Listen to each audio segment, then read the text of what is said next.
Hello friends, कैसे हैं? आशा करता हूं आप सब अच्छे होंगे। मेरा नाम है सुजीत कुमार। जैसा कि आपको पता है 17 नवंबर को टारगेट करके हम लोग वीडियो को रिलीज कर रहे हैं। इसका एक ही उद्देश्य है कि आगामी बीपीएससी प्रीलिम परीक्षा में आपको एक ही जगह पे एग्जाम के पॉइंट ऑफ व्यू से सारे कंटेंट विशेषकर करेंट अफेयर मिल जाए।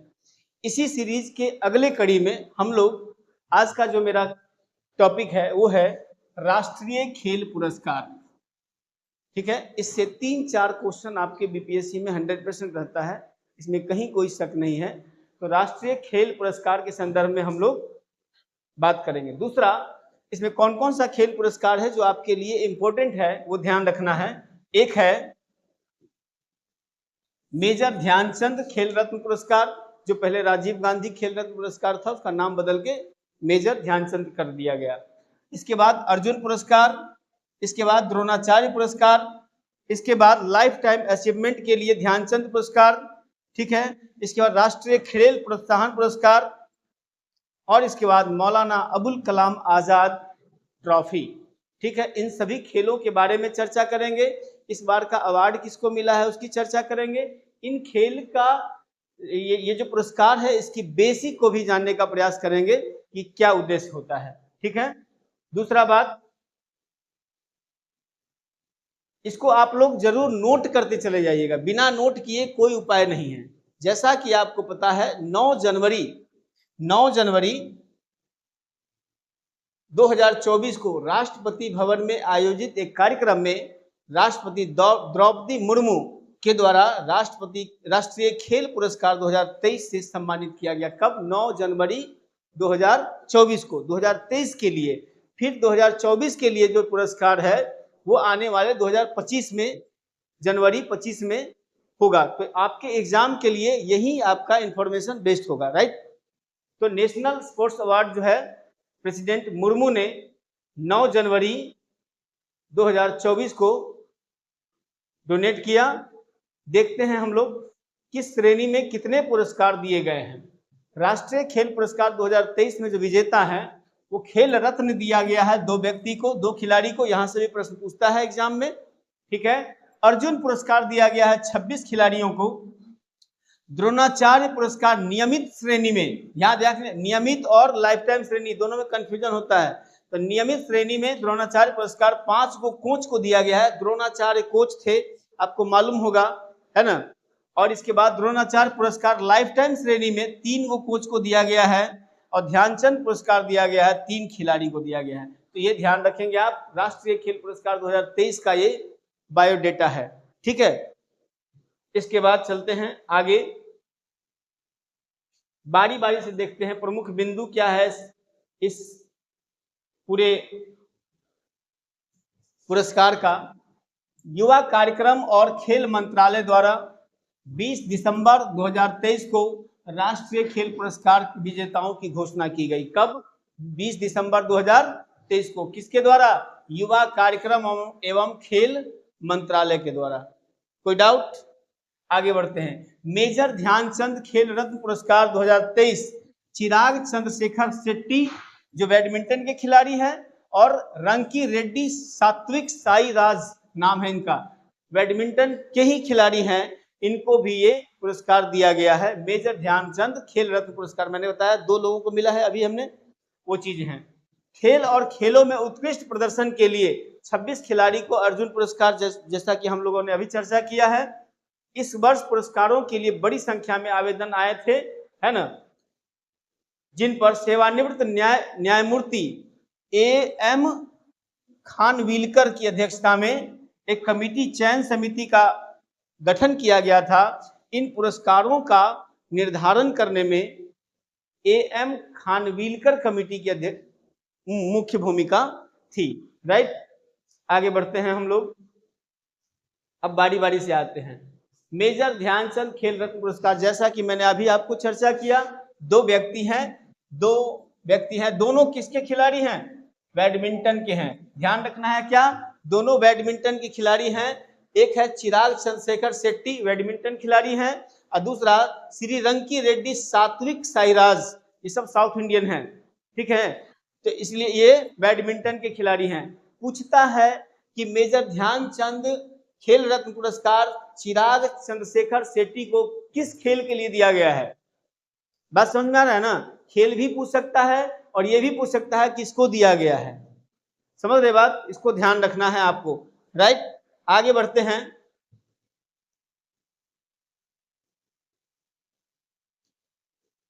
अर्जुन पुरस्कार जो है वो 26 लोगों को दिया गया है। कितना? 26 लोगों को, 26 खिलाड़ियों को अर्जुन अवार्ड दिया गया है। 26 का नाम हम लोग बारी बारी से देखते हैं और उसको ध्यान रखिएगा आने वाले एग्जाम के लिए। देखिए ओजस, अच्छा ये 1 नंबर है, ओजस प्रवीण देवताले तीरंदाजी में है।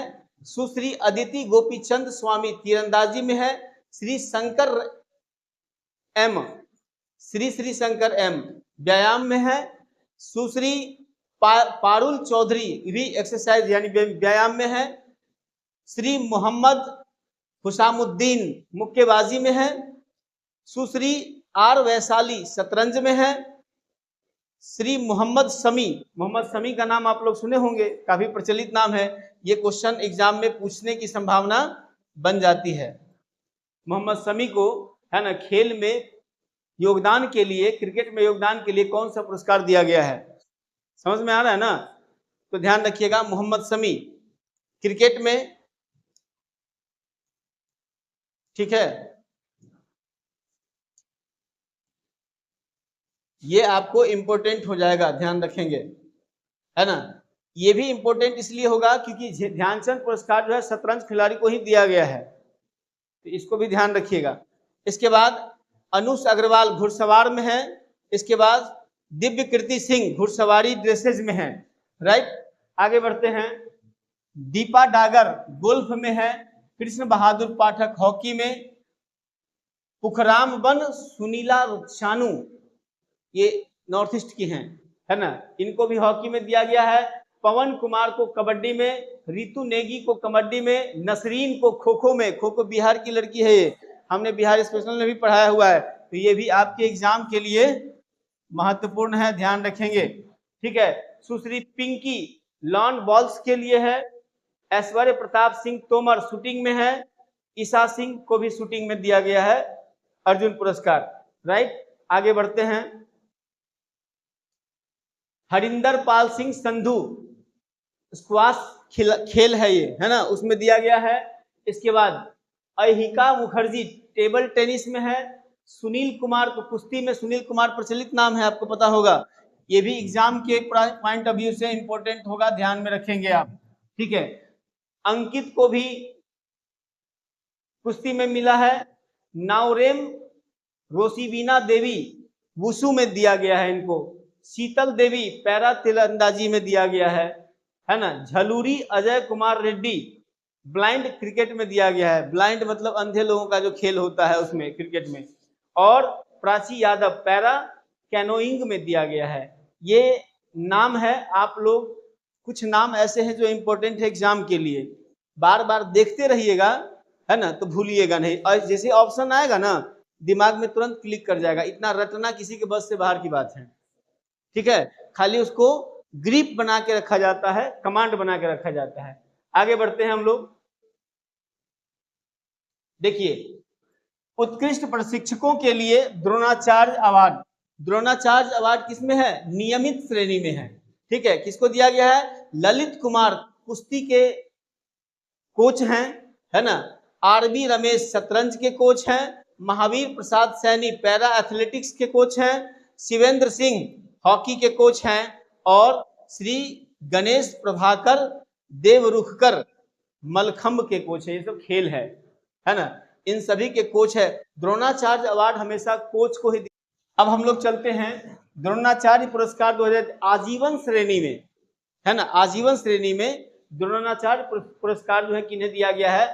जसकीरत सिंह ग्रेवाल गोल्फ में दिया गया है। गोल्फ खेल में जसकीरत सिंह ग्रेवाल को दिया गया है। इसके बाद भास्करन ई को दिया गया है कबड्डी में। और इसके बाद जयंत कुमार कुशीलाल को टेबल टेनिस में दिया गया है। किसमें? आजीवन श्रेणी। ये जो श्रेणियां है ना, इसको याद रखिएगा आप लोग, एग्जाम में यही धोखा देता है। ठीक है, आगे बढ़ते हैं हम लोग। आजीवन उपलब्धि के लिए ध्यानचंद पुरस्कार जो है मंजूषा कंवर बैडमिंटन को, वो तो कोच के लिए, यहाँ पर खिलाड़ियों के लिए मंजूषा कंवर बैडमिंटन में, विनीत कुमार शर्मा हॉकी में और कविता सेल्वराज को कबड्डी में। इन सब को याद रखिएगा, नोट कर लीजिएगा, आपके एग्जाम में काम देगा। इसके बाद मौलाना अबुल कलाम आजाद ट्रॉफी। मौलाना अबुल कलाम आजाद ट्रॉफी इस बार 2 यूनिवर्सिटी को मिला है। एक है ओवरऑल विजेता विश्वविद्यालय श्रेणी में गुरु नानक देव विश्वविद्यालय अमृतसर, गुरु नानक देव विश्वविद्यालय अमृतसर को, और ओवरऑल विजेता श्रेणी में मौलाना अबुल कलाम आजाद ट्रॉफी दिया गया है। प्रथम उप विजेता विश्वविद्यालय श्रेणी में lovely professional university Punjab, lovely professional university Punjab को दिया गया है। ये भी ध्यान रखेंगे आप लोग। ठीक है, आगे बढ़ते हैं। राष्ट्रीय खेल प्रोत्साहन पुरस्कार 2023, खेल प्रोत्साहन पुरस्कार नवोदित युवा प्रतिभा की पहचान एवं पोषण के लिए है ना, जैन डीम्ड यूनिवर्सिटी बेंगलुरु को दिया गया है। जैन डीम्ड यूनिवर्सिटी बेंगलुरु को किस लिए? नवोदित युवा प्रतिभा की पहचान एवं पोषण के लिए। नव उदित यानी कि जो स्किल्ड लोग हैं, नया उभर रहा है युवा, है ना, उनके प्रतिभा की पहचान करके उनको अवसर देने के लिए, है ना, ये पुरस्कार दिया गया किसको? जैन डीम्ड यूनिवर्सिटी बेंगलुरु को। हाँ, बहुत चर्चा में है ये डीम्ड यूनिवर्सिटी, है ना, ये बहुत चर्चा में है वाकई में। इसके बाद कॉर्पोरेट सामाजिक उत्तरदायित्व, CSR बोलते हैं इसको। ठीक है, कॉर्पोरेट सामाजिक उत्तरदायित्व के माध्यम से खेलों को प्रोत्साहन करने के लिए, है ना, उड़ीसा माइनिंग कॉर्पोरेशन लिमिटेड को भी ये पुरस्कार दिया गया है। किसको? उड़ीसा माइनिंग कॉर्पोरेट लिमिटेड को, कॉर्पोरेशन होगा या कॉर्पोरेट है, सॉरी, कॉर्पोरेट लिमिटेड को ये भी ये पुरस्कार दिया गया है। तो 2 को दिया गया है। एक जैन डीम्ड यूनिवर्सिटी बेंगलुरु को, किस लिए? नव उदित प्रतिभाओं को अपॉर्चुनिटी प्रदान करने के लिए। कॉर्पोरेट CSR के तहत, इसको CSR बोलते हैं, CSR, कॉर्पोरेट सोशल रिस्पॉन्सिबिलिटी। ठीक है, तो CSR के तहत किसको दिया गया है खेल को प्रोत्साहन? उड़ीसा माइनिंग कॉर्पोरेट लिमिटेड को। कोई दिक्कत? आगे बढ़ते हैं, नोट कर लीजिएगा इसको। ठीक है,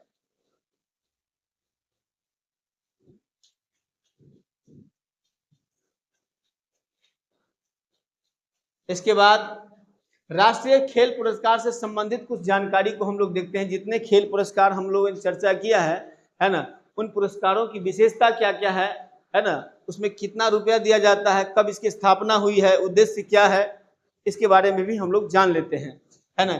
खेलों में उत्कृष्टता को पहचानने और पुरस्कृत करने के लिए हर साल ये पुरस्कार दी जाती है, इसमें कोई शक तो है ही नहीं, है ना। तो विभिन्न पुरस्कारों को हम बारी बारी से देखते हैं। देखिए, मेजर ध्यानचंद जो पुरस्कार है उसके बारे में हम लोग चर्चा करते हैं थोड़ा सा। ध्यानचंद खेल रत्न पुरस्कार, इसकी स्थापना कब हुई है? 1991-92 में। ठीक है, पहले इसका नाम राजीव गांधी खेल पुरस्कार था। क्लियर है? जो पहला पुरस्कार मिला है वो है विश्वनाथ आनंद। आपको मालूम है शतरंज के बादशाह कहे जाते हैं, भारत में शतरंज के बादशाह कहे जाते हैं विश्वनाथ आनंद, उनको पहला प्राइज मिला है। दिया कैसे जाता है कि पिछले 4 साल की अवधि में उस खिलाड़ी के उत्कृष्ट प्रदर्शन को आधार बनाकर, है ना, उसको ये पुरस्कार दिया जाता है 4 साल का ट्रैक रिकॉर्ड देखने के बाद। राइट, राशि कितनी दी जाती है? 25 लाख। और क्या मिलता है? एक पदक मिलता है। ऑलरेडी इनका ये पदक है, ध्यानचंद का एक स्टेचू रहती है छोटी सी, है ना, वो दी जाती है। और इसके बाद सम्मान पत्र जो है, प्रशस्ति पत्र जिसको बोले जाए, सम्मान पत्र दिया जाता है। दिया किसके द्वारा जाता है? खेल मंत्रालय द्वारा दिया जाने वाला ये सर्वोच्च पुरस्कार है ना। खेल मिनिस्ट्री के द्वारा दिया जाने वाला सबसे ऊंचा पुरस्कार कौन है? ध्यानचंद खेल रत्न पुरस्कार। अब ध्यानचंद के बारे में थोड़ा जानते हैं। देखिए, मेजर ध्यानचंद जो है 1928 में एम्स्टर्डम ओलंपिक में खेला, ठीक है। 1932 में लॉस एंजल्स में ओलंपिक में खेला। 1936 में बर्लिन ओलंपिक में खेला, उन्होंने स्वर्ण पदक जीता है लगातार, ठीक है। और भारतीय टीम का हिस्सा बने रहे। स्वाभाविक बात है, उस समय ब्रिटिश हुकूमत की सरकार थी, तो ठीक है कि अंग्रेजों के समय में इन्होंने खेला है, कुछ लोग कहते हैं, लेकिन जीता तो भारत के लिए न है। आज के डेट में अंग्रेज वो थोड़ी लेके चले गए, अंग्रेजों के नाम तो नहीं है, भारत के नाम ही है कि भारत के खिलाड़ी थे, भारत के खिलाड़ी ने ये उपलब्धि हासिल की है। आगे उनके शानदार खेल से विरोधियों को उनकी हॉकी टीम में चुंबक लगे होने की आशंका होती थी। जितना भयंकर वो खेलते थे हॉकी को, विरोधी टीम को लगता था कि उसमें चुंबक लगाया हुआ है ना, इसलिए जहां भेजता है वहीं चला जाता है। ऐसा तो होता नहीं है ना। और इसकी जांच के लिए स्टिक को तोड़कर जांचा भी गया था कि लकड़ी को तोड़िए, कहीं उसके अंदर चुंबक तो नहीं लगा हुआ है ना। हॉकी में महारत के चलते तानाशाह रुडोल्फ हिटलर ने भी इनको आमंत्रित किया था, है ना, कि आइए और जर्मनी के लिए खेलिए। जर्मनी हिटलर के ऑफर को ठुकराने की हिम्मत अगर किसी में थी तो इसी बंदे में थी। इन्होंने साफ कहा कि मैं जो भी खेलूंगा अपने देश के लिए खेलूंगा। आजकल के कुछ लोग देखते हैं पैसा के लिए बिक जाते हैं, है ना, लेकिन इस बंदे में सोचो कि अंग्रेजी हुकूमत के समय में रहते हुए भी अंग्रेजों की जर्मनी से बनती नहीं थी। चाहता तो चला जा सकता था, लेकिन ये गया नहीं क्योंकि देश प्रेम था, है ना। ये उनकी विशेषता थी। इन्होंने कुल 185 मैच खेले, गोल 570 और 3 ओलंपिक मेडल जीता है इन्होंने। इनकी विशेषता है ये, इसमें कोई दिक्कत है ना। इनका जो जन्म है 1905 में 29 अगस्त 1905 को हुआ है जन्म।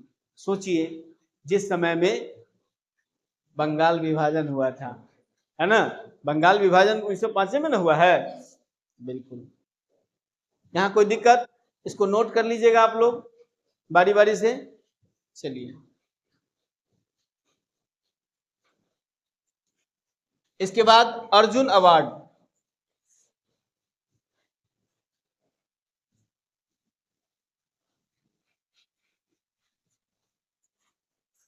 अर्जुन अवार्ड जो है उसको देखते हैं हम लोग। 1961 में राष्ट्रीय खेल आयोजनों में उत्कृष्ट उपलब्धि की पहचान, है ना, करने के लिए इसकी स्थापना की गई है। कब की गई है? 1961 में। पिछले 4 साल के ट्रैक रिकॉर्ड को देखते हुए, उसके नेतृत्व, उसकी क्षमता, उसकी कार्यशैली, उसकी जीतने का रेगुलरिटी, इस सब को देखते हुए, अनुशासन को देखते हुए, उनकी इमोशन को देखते हुए ये पुरस्कार दी जाती है। इस पुरस्कार के अंतर्गत 15 लाख रुपए का नगद दिया जाता है। अर्जुन पुरस्कार का एक अर्जुन था, बहुत जानते हैं, तीरंदाज, चलती हुई मछली के आंख में तीर मारा था उसने, है ना, और उसी से तो कुंती को जीत के लाया। कुंती उसकी माँ थी ना। किसको जीत के लाया था? द्रौपदी को जीत के लाया था, है ना। कुंती उनकी माँ थी ना, और उनकी एक आदत थी कि कहती थी कि कुछ भी लाओ तो पांचों भाई मिल के खाओ। मतलब ये सामूहिकता का बोध है, इसमें हंसने की जरूरत नहीं है। सामूहिकता का बोध है कि अकेले स्वार्थी मत बनो, है ना, सहयोगी बनो। अब माँ के साथ माँ जो है उनके धोखा हो गया। वो लेके आया कि माँ देखिए आपके लिए क्या उपहार लेके आए, तो जीत के आया था, क्या उपहार लेके आए हैं? तो माँ ने कहा कि जो भी लाए हो पांचों भाई बांट लो। कहा कि माँ एक बार देख तो लो आप। तो नहीं, हमारा हुक्म है, हम सब दिन से यही कहते आए हैं कि जो भी कुछ लाते हो पांचों भाई मिल के खा लो, मिल के बांट लो, मिल के बांट लो। अब माँ का हुक्म है, ऑर्डर है, और ये आशीर्वाद भी है। तो एक ही पत्नी के 5 पति की कहानी है ये, है ना। ये वही एक जैसे स्वयंवर हुआ था ना सीता जी की विवाह के लिए, उसी प्रकार का आयोजन हुआ था। राजा ने किया था कि चलती हुई मछली की आंख में जो तीर मारेगा उसी से अपनी पुत्री की शादी की जाएगी। और चलती हुई मछली के आंख में तीर मारने की साहस वही कर सकता है जो धनुर्धर होगा, है ना, सबके बस से बाहर की बात है। उनकी इसी कला और कौशलता के नाम पर ही अर्जुन अवार्ड नाम रखा गया है। साहसी थे वो बहुत ज्यादा, है ना। इसमें कोई दिक्कत? 15 लाख रुपया, कांस्य की, ब्रॉन्ज की एक मूर्ति है अर्जुन की, और एक सम्मान पत्र मिलता है। ठीक है, आप लोग भी खेलिएगा, आप लोग को भी मिलेगा। राइट, आगे बढ़ते हैं। देखिए यहां है द्रोणाचार्य अवार्ड।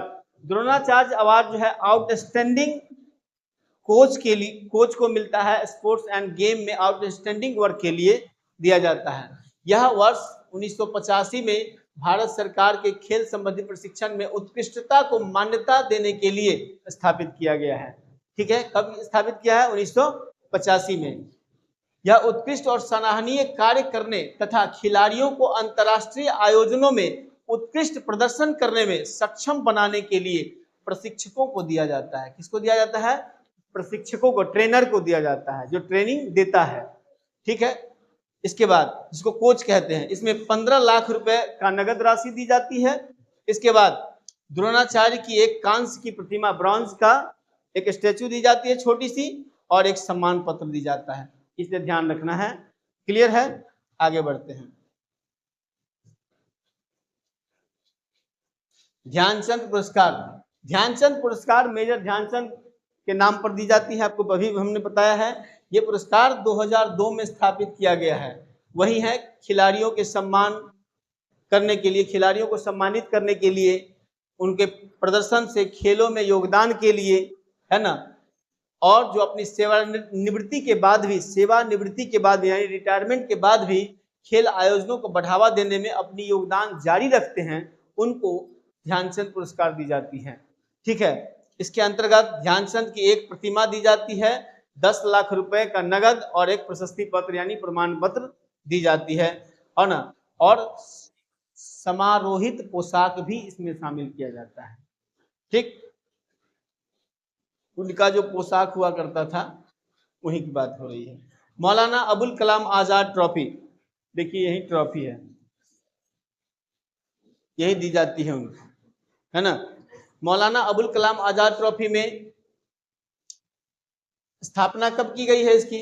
56-57 में, 1956 to 57 में। राइट, यह विश्वविद्यालय स्तर के खेल प्रदर्शन के लिए दी जाती है, ध्यान रखेंगे इसको। इसके बाद यह विगत 1 वर्ष की अवधि में अंतर विश्वविद्यालय टूर्नामेंट में, यानी कि एक विश्वविद्यालय का दूसरे विश्वविद्यालय के खेल नहीं होता है उसमें, है ना, शीर्ष प्रदर्शन करने के लिए विश्वविद्यालय को दी जाती है। राइट, किसी व्यक्ति को नहीं, विश्वविद्यालय को, यूनिवर्सिटी को दी जाती है। जैसे मान के चलिए कि दिल्ली यूनिवर्सिटी और जेएनयू यूनिवर्सिटी में खेल हो गया, है ना, तो दिल्ली यूनिवर्सिटी अगर जीतेगा तो दिल्ली यूनिवर्सिटी के हाथ ये कप जाएगा, है ना, उसके नाम जाएगा, उसमें जो खिलाड़ी होंगे उनका नाम रहेगा, उनको अवसर मिलेगा इन फ्यूचर में, है ना। तो यही चीज है। आगे बढ़ते हैं, खत्म हो गया। तो दोस्तों, खेल से संबंधित जितना भी पुरस्कार है, इससे आपको 3-4 क्वेश्चन खेल से बिल्कुल आता रहता है, इसमें कहीं कोई शक की गुंजाइश नहीं है। आप बिल्कुल इसका ख्याल रखेंगे, नोट भी कर लेंगे, और नोट करने के साथ साथ नोट करके धूप अगरबत्ती नहीं दिखाना है, हाँ, उसको पढ़ना भी है। धूप अगरबत्ती दिखाने से होगा काम? है? नहीं होगा। हाँ, तो उसका ध्यान रखना है कि इसको पढ़ना पड़ेगा। पढ़ने के साथ साथ और क्या करना है? समझना भी पड़ेगा। समझ आधारित पढ़ाई पर फोकस कीजिएगा तो भूलिएगा नहीं, है ना। अब आप कहिएगा कि सर पढ़ते हैं भूल जाते हैं, तो भूलना तो मनुष्य की स्वाभाविक परिणति है, नहीं भूलेगा तो पागल हो जाएगा आदमी। दिमाग में जितनी चीजें रहेगी, इसलिए भूल जाना इंसान की फितरत है, लेकिन अगर आप कॉन्सेप्ट के आधार पर पढ़िएगा, है ना, तो आप नहीं भूल सकते हैं। ठीक है, तब तक के लिए फिर नेक्स्ट डे हम नए टॉपिक के साथ आपके समक्ष फिर आते हैं। तब तक के लिए जय हिंद।